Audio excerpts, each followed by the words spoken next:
द्रौपदी महाभारत का वह पात्र है जिसके बिना महाभारत की कल्पना भी करना मुश्किल है। महाभारत का युद्ध भले ही पांडवों ने जीता था, लेकिन युद्ध को जीतने की प्रेरणा द्रौपदी ने ही दी थी।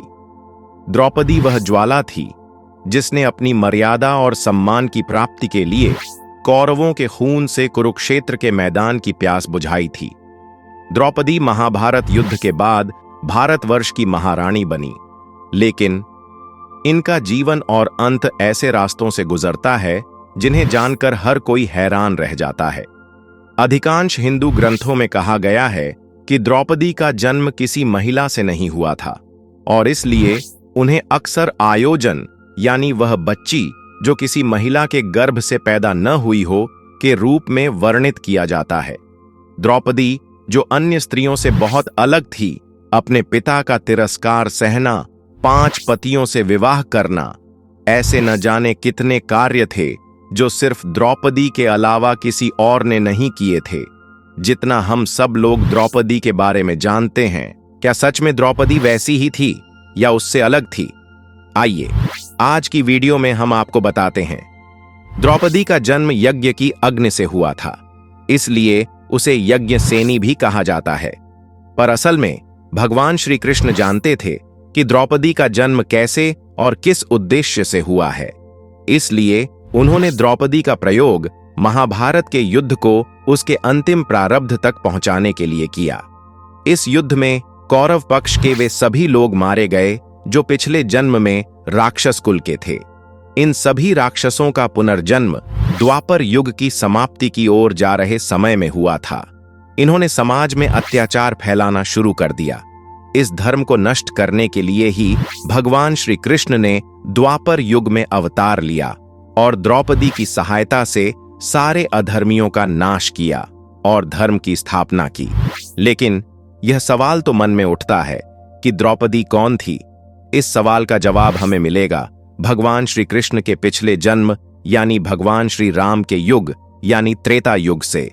त्रेता युग का सबसे बड़ा खलनायक रावण, जो भोग विलासी और अत्याचारी था और महादेव का सबसे बड़ा भक्त था। महादेव को संगीत सुनना प्रिय था, इसीलिए वह कैलाश पर्वत जाकर भगवान शिव के लिए संगीत वादन भी करता था। एक बार जब रावण संगीत वादन करके वापस लौट रहा था तो उसे वन में एक तपस्या करती हुई स्त्री दिखी।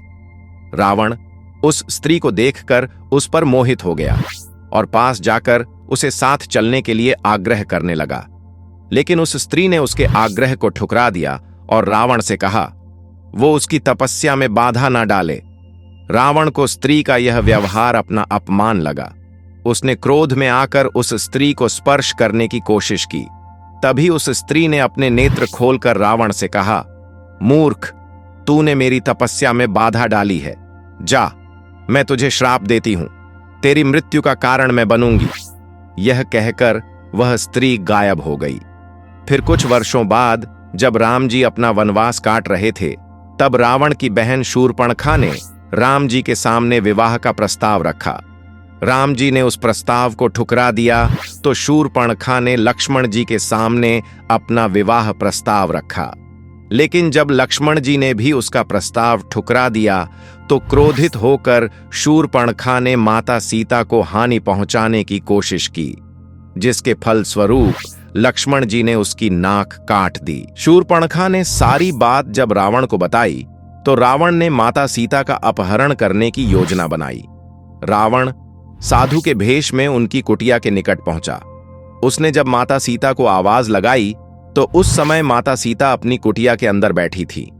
माता सीता साधु के भेष में आए रावण की आवाज सुनकर जैसे ही उठकर जाने लगी, तभी उनके सामने एक साध्वी स्त्री प्रकट हुई और उस स्त्री ने माता सीता से कहा, देवी, यहां से सीता बनकर बाहर जाने की आज्ञा आप मुझे दीजिए और कृपया अपने वस्त्र और आभूषण मुझे दे दीजिए।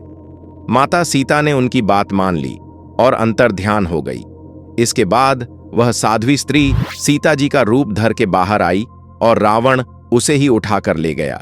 बाद में जब राम जी ने रावण का वध कर दिया और सीता जी से भेंट की तो राम जी को उनका सारा सत्य पता चला उन्होंने उस साध्वी के त्याग से खुश होकर उसे वरदान दिया कि द्वापर युग में भी धर्म की स्थापना करने के लिए वे भी उनका साथ देगी।